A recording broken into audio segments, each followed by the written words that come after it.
ناظرین، اس دنیا میں روزانہ ہزاروں کی تعداد میں انسان آتے اور جاتے ہیں۔ اس دنیا سے جانے والے افراد عموماً مختلف بیماریوں اور حادثات کا شکار ہونے کے باعث موت کے گھاٹ اترتے ہیں، لیکن کچھ لوگ ایسے بھی ہیں جو غیر معمولی وجوہات کی بنا پہ موت کے منہ میں چلے گئے اور یہی وجہ ان کی شہرت کا باعث بنی۔ ایسی ہی ایک شخصیت کا ذکر آج ہم اس ویڈیو میں کریں گے۔ والٹر سمرفورڈ، جو برطانیہ کے باعزت گھرانے سے تعلق رکھتا تھا۔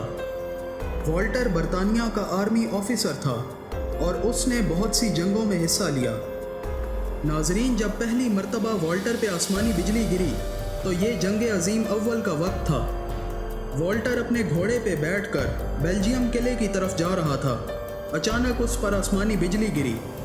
والٹر اپنے گھوڑے سے نیچے گر گیا، جس کے نتیجے میں اس کا نچلا دھڑ پیرالائز ہو گیا۔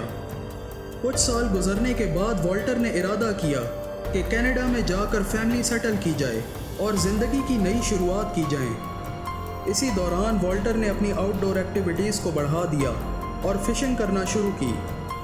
والٹر نے کافی فشنگ کمپٹیشنز میں حصہ لیا اور بہت سی کامیابیاں سمیٹی، لیکن سن 1924 میں ایک روز والٹر فشنگ کرنے گیا تو دوبارہ اس پر آسمانی بجلی گری، مگر اس مرتبہ بجلی درخت پہ گری جس کے نیچے والٹر بیٹھا ہوا تھا، اور بجلی درخت سے ٹکراتی ہوئی والٹر کو لگی۔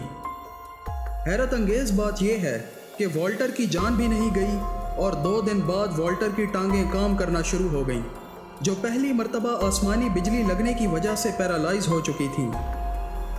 اس واقعے کے بعد والٹر کی زندگی معمول پر آ گئی۔ وہ اپنے روزمرہ کے کام سر انجام دینے لگا اور پارکس اور اپنے گھر کے اطراف گھومتا پھرتا۔ لیکن پھر سن 1930 میں ایک روز والٹر گھومنے پھرنے کے غرض سے اپنے گھر کے ایک قریبی پارک میں چہل قدمی کر رہا تھا کہ یکا یک موسم تبدیل ہو گیا اور دیکھتے ہی دیکھتے سیاہ بادل چھا گئے۔ والٹر نے جب موسم کی بگڑتی صورتحال دیکھی تو وہ چوکنا ہو گیا اور اپنی جان بچانے کے لیے محفوظ مقام کی تلاش میں بھاگا کہ اچانک ایک آسمانی بجلی والٹر کو آ لگی، جس کے نتیجے میں اس کا پورا جسم پیرالائز ہو گیا۔